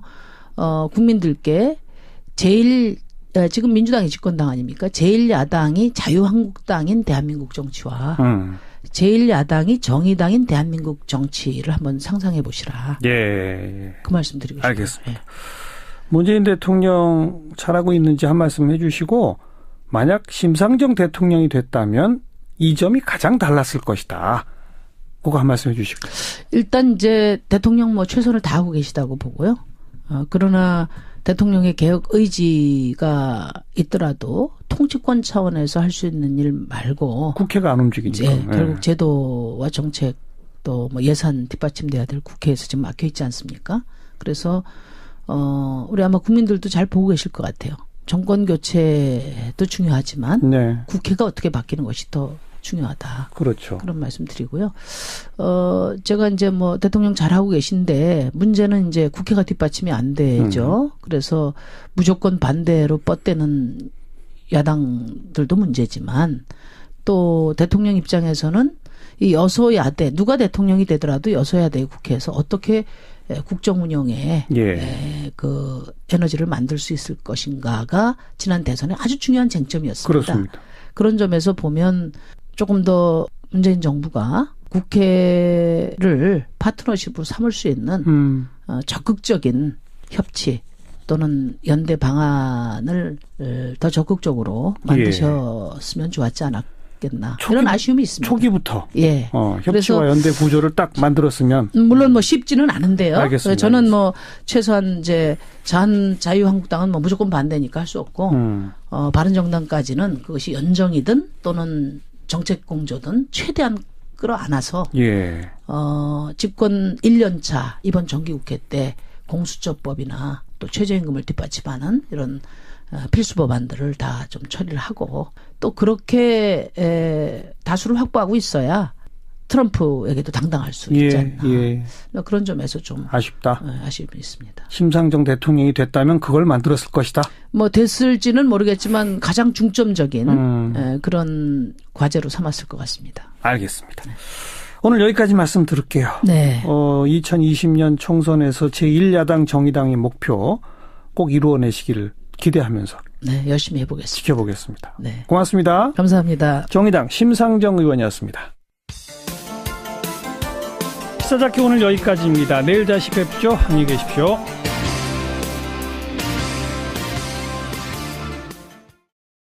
얘기를 했습니다. 살해 후 자살이라고 하는 경찰 발표가 구멍이 많다. 네네. 근데 그거에 대해서 박지만 씨가 자신의 명예를 훼손했다고 고소한 거잖아요. 네, 그렇습니다. 박지만 씨가 고소를 저한테 6건을 했었는데요. 예. 그 중에 한 건이 이 사건이었습니다. 그러니까 그 경찰 조사 결과 발표에 구멍이 많다는데 그게 박지만 씨랑 연결이 되나요? 그 재판에서 오촌 살인 사건 일어나기 직전에 재판에서 그 살해와 관련된 내용이 그 박지만의 사주가 있었다. 네. 박지만의 사주로 박용철을 죽이려 한다. 이런 내용이 조금 있었습니다. 재판 내용에 이런 그 몇 가지 진술이 있었다는 내용을 제가 보도하기도 했었죠. 아, 근데 그거는 뭐 주진우 기자가 그냥 취재해서 쓴 게 아니라 재판 과정에서 나왔던 진술을 인용한 거다? 네, 나왔던 내용을 그대로 판결문을 보고 쓴 거죠. 예. 그런데 그것이 허위 사실이므로 나의 명예를 훼손했다는 게 박지만 씨의 주장이었던 거죠. 네, 그렇습니다. 근데 법원은 뭐라고 판단한 겁니까? 충분히 의심할 여지가 있었고, 판결에 대해서도 의문을 품는 게 언론의 역할이다, 이렇게, 판결문에서 이제 판시하고 있는데요. 예. 지금이야 그런데 사실 1심과 2심, 그리고 그 전에 영장실질심사 때는 굉장히 어려웠었습니다. 그 얘기를 하는 것조차도, 그 의견을 받아주는 것조차도 예. 용기가 필요한, 법조인들의 용기가 필요한 내용이었어요. 아무튼 이 사건으로 고소당한 후에 검찰은 구속영장 청구했는데 기각됐고, 네. 1심에서 무죄, 2심에서 무죄 그렇게 된 거잖아요. 네, 그렇습니다. 그러니까 사법부는 일관되게 주진우 기자의 보도가 허위 사실이라고 볼 수 없다, 이렇게 한 거군요. 네, 사실 대통령 주변의 살인 사건을 얘기했다는 것이 가장 큰 저의 죄인데요. 예. 그게 살인 사건이 이상하다. 네. 내용이 크게 다르지 않았어요. 거기에서 벗어나지도 않았어요. 그리고 예. 경찰이 가장 중요한 증거를 잃어버렸어요. 수사 과정에서. 예. 휴대전화에 살인 관련 살해 지시가 담겨 있는 휴대전화가 있다고 얘기하고 다녔습니다. 죽은 박용철 씨가. 예. 근데 휴대전화를 하나를 경찰이 수사 과정에서 잃어버렸어요. 잃어버려요? 예. 이게 말도 안 되는 수사 과정이었는데, 예. 그것도 이상하다고 얘기했는데, 이상한 것을 이상하다고 얘기한 죄로 구속영장이 청구됐었죠. 그런데 다 기각됐고. 네. 분명히 오천간 살해 후 자살이라고 하는 거는 사실은 뭐라고 추정되는 겁니까? 지금 주변 당사자들도 그렇고요. 그리고 관계자들도 그렇고, 또 다른 공범이 있었고, 그 자리에. 네. 그리고, 어떤 세력이 살해를 위해서 준비를 했다는 내용들이 하나씩 둘씩 드러나고 있습니다. 네. 저도 그런 증인을 몇 명 만났어요. 예. 그러니까 분명 사촌간에 죽이고 자살한 사건은 아니었어요. 예. 그런데, 이 얘기가 나오는 것 자체, 특별히 오촌살인 사건 얘기가 나오는 것 자체를 박근혜 전 대통령과 박지만 씨가 극도로 싫어했죠. 그래서 예, 공권력이 남용되면서, 악용되면서 저에 대한 계속된 압박이 있었죠. 네. 주진우 기자는 그 사건 취재하면서 한 취재원으로부터 그러다가 죽는다, 이런 말까지 들었다면서요? 네. 그런 얘기를 너무 많이 들었어요. 그래서 오늘 말고 내일 죽이러 와라, 이런 얘기를 한 적도 있었어요. 그러니까 굉장히 위협하고 협박했는데, 그게 유경자단 폭력 사건, 그리고 살해 사건에 관여했던 사람들이었어요. 그래서 굉장히 제가 느끼는 위협은 컸었습니다. 그러니까 저분이 그 당시에 쇠파이프로 누구 머리를 깬 사람이었고, 저분은 쇠망치로 누구의 다리를 부러뜨린 사람이고, 그런 사람들이었는데, 그런 사람들이 저를 협박하니까 굉장히 또 압박이 심했죠. 지금도 그런 협박은 계속됩니까? 가끔 하는데요. 가끔 한 2주 전에도 그런 협박을 했었는데요. 이제는 좀 만성화돼가지고 그냥 지나가고 있습니다. 네. 자, 어쨌든 박근혜 오촌살인 사건은 재수사의 가능성은 없는 겁니까? 지금 광역수사대, 경찰청 광역수사대에서 수사를 하고 있습니다. 재수사를 해서 20여 명의 수사 관련자들을 불러다 조사를 했고요. 저도 그 중에 한 명이었어요. 예. 참고인으로 갔다 왔는데, 예. 이게 뭐가 문제냐면 공권력. 그러니까 경찰이 1차 초등 수사를 하다가 예. 그냥 덮었어요. 예. 2011년 9월 6일 사건인데, 새벽과 아침에 주검 사체가 발견됐는데, 예. 그날 오후에 이미 한 사람이 죽이고 자살한 사건이라고 중간 수사서 결과를 발표했어요. 예. 그리고 CCTV나 통화 내역 조사도 안 하고 덮었고요. 그 다음에 아까 말했던 박용철 씨, 살해당한 박용철 씨의 휴대전화가 사라졌어요. 경찰에서 수사 과정에. 근데 이런 부분이 먼저 밝혀지고 규명이 되고 나서 수사가 진전해야 되는데, 경찰이 자기 발등을 찍어내면서, 그러니까 경찰을 수사하면서 이 진실을 밝힐 수 있을지는 조금 의심이 되고, 조금 의혹의 눈초리를 쳐다보고 있는 입장입니다. 벌써 한 20여 명 주기자를 포함해서 소환해서 조사했다는데, 거기에 1차 수사를 담당했던 경찰관들은 없는 거예요? 수사를 하고 있는 것 같은데, 초반에는 없었는데, 분명히 그 수사가 1차적으로 진행돼야 된다고 봅니다. 거기에서 진실은 그 안에 다 있어요. 예. 네, 이게 어렵게 다르게 찾을 필요 없이 경찰 캐비넷에 진실은 다 있다고 봅니다. 언제쯤 그 결과가 나올까요? 수사 결과가? 수사 결과, 이게 어려운 수사가 아닙니다. 살인사건인데, 그리고 여러 증언자들이 나오고 있습니다. 그리고 유경재단과, 그리고 이 폭력사건, 살해사건 주변에 있던, 폭력, 행위에 가담했던 사람들이 증언하기 시작했어요. 그리고 자기가 위험하다고 얘기하기 오래 걸릴 일이 아니다. 금방 나올 것이다. 네, 오래 걸릴 일이 아닙니다. 알겠습니다. 경찰의 알겠습니다. 의지가 있으면 금방 해결될 거라고 봅니다. 함께 기다려 봅시다. 수고하셨어요. 네. 시사인의 주진우 기자였습니다.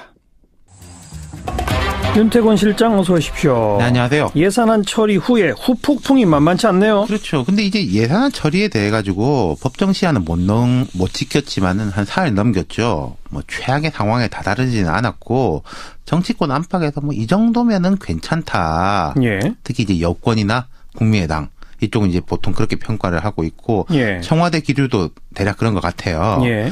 근데 이번에 좀 독특한 게 각각 내부의 반발이 상당히 거세다는 겁니다. 먼저 자유한국당이 가장 거세죠. 자유한국당은 일단 입에 좀 패싱 당했다라고 그러니까요. 할까요? 예. 민주당하고 국민의당이 이게 뭐 뜻을 모아버리니까 자유한국당 뭘 어떻게 할 수가 없었지 않습니까? 그렇죠. 그런 상황이기도 한데 그건 구조적 요인이고 장제원 수석 대변인이 페이스북에서 원내 지도부를 거의 이제 실명 비판 직격탄에 날렸어요. 뭐라고 썼어요? 언론 보도를 인용을 했는데 우원식 민주당 원내대표 지역구에는 1억 2,500만 원이 증액됐다. 정우택 자유한국당 원내대표 지역에는 211억, 김광림 정책위 의장 지역에는 140억, 김동철 국민의당 원내대표 지역에는 2,069억의 예산이 증액됐다. 예. 집권당 원내대표는 고작 1억 2,500만 원 증액했는데 야당 협당 주역들의 액수는 천문학적이다. 더 이상 야당도 아니다. 누가 누구 보고 이중대라고 말할 수 있냐. 이러다가 정권 잃어버렸다. 이러다가 망했다. 영원히 국회의원들 하라. 이야, 발언이 아주 세네요. 그렇죠. 자기 당의 원내대표와 정책위 의장을 아주 정면 공격한 거잖아요. 그렇죠. 이게 그러니까 민주당하고 국민의당이 합의를 한 다음에 자유한국당도 울며 겨자 먹기로 합의를 했다가 이걸 또 뭐 파기했다가 그랬죠. 뭐 오락가락 예. 했지 않습니까? 예. 장 의원의 이야기는 이제 말하자면 원내 지도부가 바꿔먹었다는 건데 이 공격은 아마 곧 벌어질 자유한국당 원내대표 경선까지 염두에 둔 다목적 포석인 것 같아요. 예. 투쟁력 있는 야당이 돼야 된다. 뭐 이런 이야기죠. 네. 어쨌든 그렇게 예산 증액 받고 사인해 줬다. 뭐 이런 비판이잖아요. 예산 증액 이거 진짜 좀 이상하긴 하네요. 여당 원내대표는 소액인데 야당은 훨씬 거액이네요. 제가 이게 구조적인 부분을 조금 설명해 드릴게요. 예. 실세 예산, 쪽지 예산 이건 뭐 일단 다반삼. 여러분 안녕하십니까? 정관용입니다. 예루살렘을 이스라엘 수도로 인정하겠다. 트럼프 미국 대통령의 이 발표가 지금 세계를 뒤흔들고 있습니다. 지옥 문이 열렸다. 이런 이야기까지 터져나오고 있는데 이게 도대체 무슨 의미인지 잠시 후 중동 전문가 한양대 이희수 교수의 설명 들어보시고요. 박근혜 오촌 살인 사건 관련된 보도 때문에 재판을 받던 시사인의 주진우 기자 등이 오늘 대법원에서 무죄 확정 판결을 받았습니다. 주진우 기자 이야기 직접 들어보고요. 7시 5분 시작되는 2부 정치 토크 준비했습니다. 예산안 통과 등 뜨끈뜨끈한 이슈들 더불어민주당의 박용진 의원, 자유한국당 백승주 의원과 함께 이야기 나누겠고요. 대선 이후 처음으로 스튜디오에 초대했습니다. 정의당의 심상정 의원, 이번에 난 내 편이야 이런 자서전격의 책도 펴냈는데요. 심상정 의원은 누구 편인지 함께 만나보시죠. 잠깐 광고 듣고 시작합니다. 도널드 트럼프 미국 대통령 또 한 번 대형 사고를 쳤습니다. 예루살렘을 이스라엘 수도로 인정하겠다. 그리고 지금 텔아비브에 있는 미국 대사관을 예루살렘으로 옮기겠다. 이렇게 선언한 겁니다. 예루살렘은 국제법상 어느 나라의 소유도 아닌 도시입니다. 그래서 지금 팔레스타인의 강력 반발은 물론이고 중동 전체, 유럽 등등 이스라엘을 뺀 전 세계가 지금 반발하고 있는 양상인데요. 중동 전문가 한양대 이희수 교수 연결해서 말씀 듣겠습니다. 안녕하세요, 교수님. 네, 안녕하세요. 네, 예루살렘이 어떤 곳입니까, 도대체? 기독교 유대교, 이슬람교 세 종교가 결코 포기할 수 없는 역사적인 성지지요. 예. 이슬람교에서는 알락사 사원, 무함마드가 하늘로 올라갔던 성천의 장소고요. 예. 유대교에는 헤롯 사원이 있고 통곡의 벽이 있으니까 중요하고, 예. 또 기독교에서는 예수님께서 십자가 처형당하시고 시신이 묻혀 있는 부활교회가 있기 때문에 세 종교 모두가 가장 신성한 성지입니다. 예, 예. 뿐만 아니라 역사적으로 이 예루살렘 지역을 각 종교를 대표하는 그 세력들이 다 점령했었잖아요. 그렇습니다.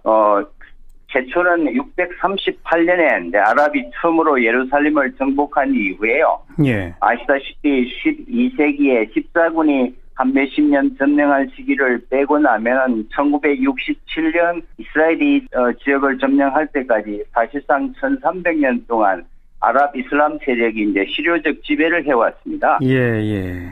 그러다가 이제 1947년 팔레스타인 땅을 유대와 팔레스타인 두 국가로 나누자는 유엔 분할안이 이제 상정됐을 때, 예. 그때 국제사회가 이 예루살렘을 특정 종교의 귀속으로는 할 수는 없다. 아. 그래서 이미 1947년 유엔 분할안에 의해서 국제적 관리에 두는 특별 지위를 국제사회가 인정한 바가 있고요. 네. 바로 1년 뒤에 1948년 이제 이스라엘이 건국하면서 일방적으로 예루살렘 서쪽 예루살렘을 자국 영토로 귀속해버렸습니다. 예, 예.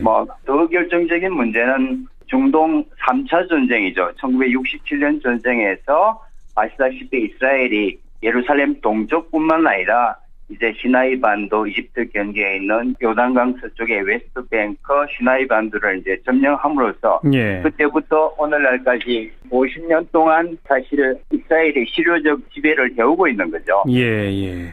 그렇지만 국제법상 또 유엔의 결의상 어느 나라 소유도 아닌 도시로 현재 되어 있는 그런 것 아니겠습니까? 따라서 지금 이스라엘의 그 예루살렘에 대사관을 두고 있는 국가가 한 나라도 없다면서요? 그렇습니다. 67년 전쟁 이후에 유엔 결의안 242조 또 338조에 의해서 예. 이스라엘의 점령적으로부터의 즉각적인 철수와 동예루살렘 국제관리와 국제적으로 인정된 하나의 이제 국제법이기 때문에 예. 그 결의에 따라서 지금까지 어떤 국가도 예루살렘에 대사관을 두지는 않았습니다. 네. 그런데 트럼프 대통령은 도대체 왜 이런 일을 했을까요? 어떻게 생각하십니까? 우선 이게 역대 미국 대통령 후보자들이 반드시 예루살렘을 이스라엘 수도로 인정하겠다는 하나의 전형적인 이제 선거 공약들이 있어 왔고요. 예. 그렇지만 막상 대통령이 된 이후에는 한 번도 이걸 이제 이행한 적은 없었어요. 그렇죠. 예.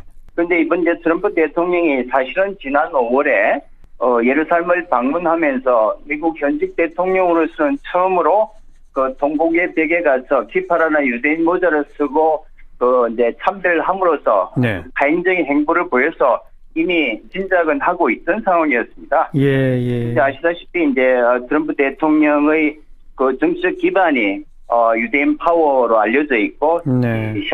사위 쿠슈너가 유대인이고 또 부인 아방카까지도 이제 개종했을 뿐만 아니라 트럼프의 사업적 기반이 이제 부동산과 이런 것들이 유대인과 국제금융을 장악하고 있기 때문에 예, 예. 중요한 선거 지지 기반인 의도도 있겠죠. 예. 그런데 지금 전 세계가 반발하고 있지 않습니까? 심지어 교황까지 비판하고 있다는데 정말로 대사관을 이전할 수 있을까요? 제가 보기에는 아직까지는 구체적으로 대사관을 이전한다는 것은 미국의 완전 고립을 의미하고, 그러니까요. 그렇지 않아도 지금 하마스가 분쟁 상태에 있는데, 예. 이거는 이제 기름에 불을 끼얹는 기록하기 때문에, 예. 이제 정치적 선언을 했지만, 대사관을 실제적으로 옮기는 문제는 전혀 다른 문제인 것 같습니다. 예, 예.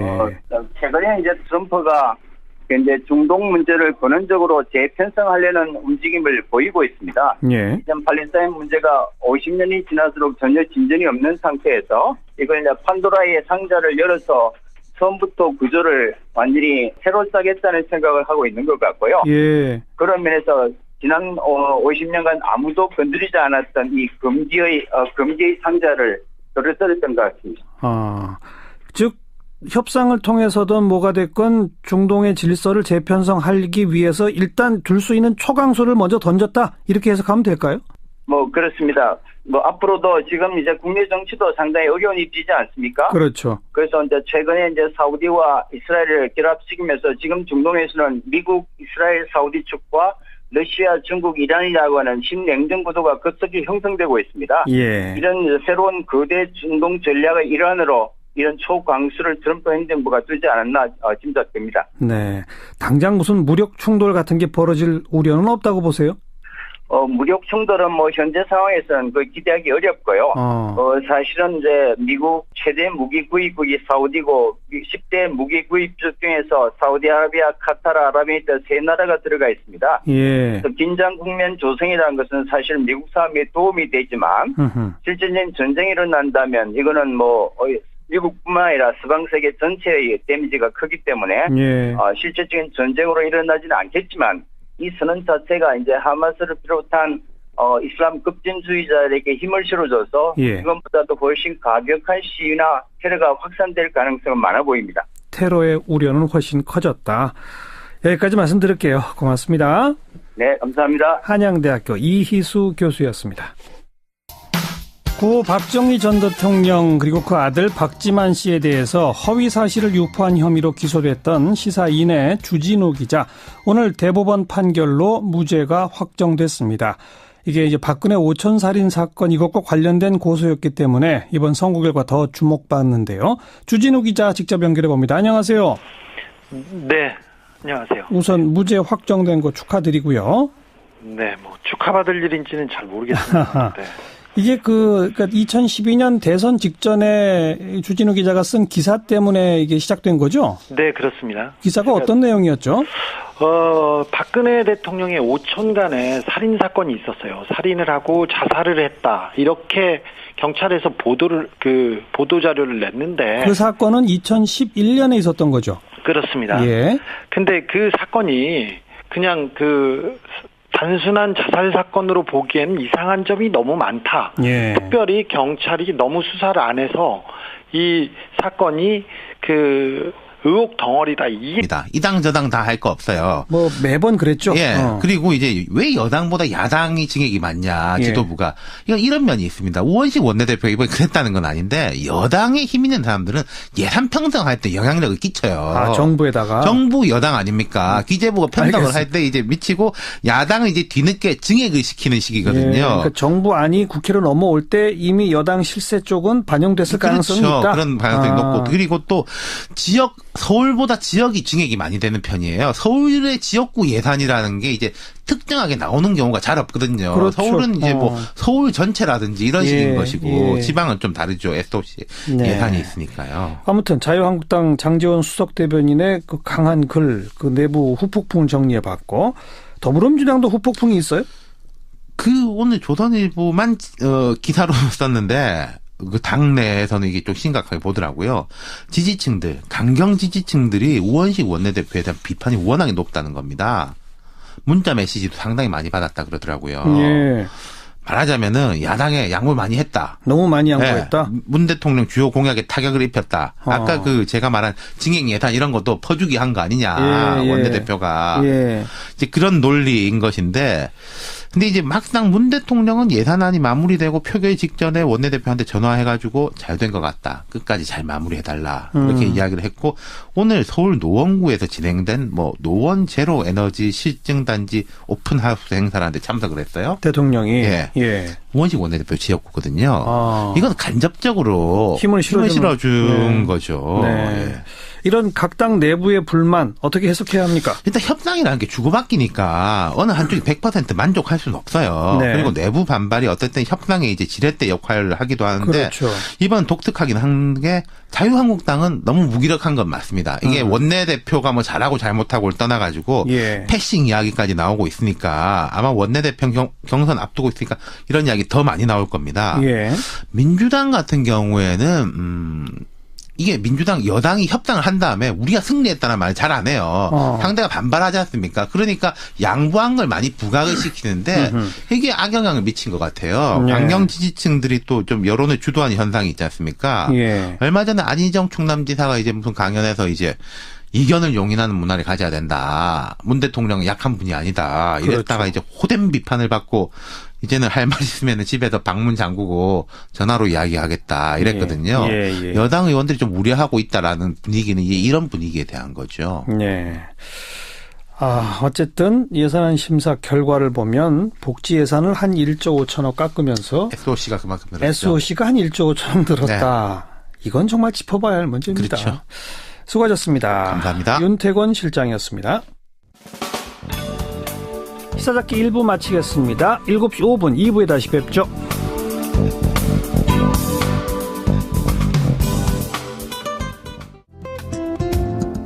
매주 목요일 꾸며드리는 코너 정치 토크 시간입니다. 정치권 이슈들 여야 의원들의 목소리로 직접 들어보고 있죠. 더불어민주당 박용진 의원 안녕하세요.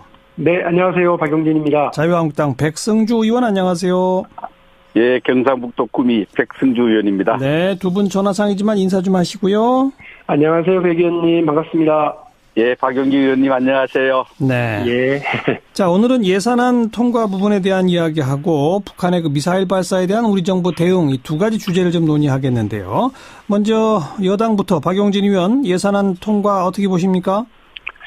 먼저 국민 여러분들께 송구하고 죄송합니다. 원래 법으로 정해져 있는 시한을 이렇게 넘기게 된 건 입이 10개라도 할 말이 없는 국회 탓이고요. 여당으로서 그 책임에 대해서 국민 여러분들의 나무람과 꾸짖음 잘 새기고 앞으로도 책임 있게 가겠습니다. 다만 부족하지만 늦게라도 민생 안전 챙길 예산이 확보됐고요. 또 소득주도 경제성장의 첫걸음의 예산도 마련이 됐습니다. 네. 기초연금의 확대, 아동수당의 도입 이렇게 해서 관련된 예산 등이 이제 확보가 돼서 우리 국민들의 삶의 질 향상시키겠다고 하는 그런 정부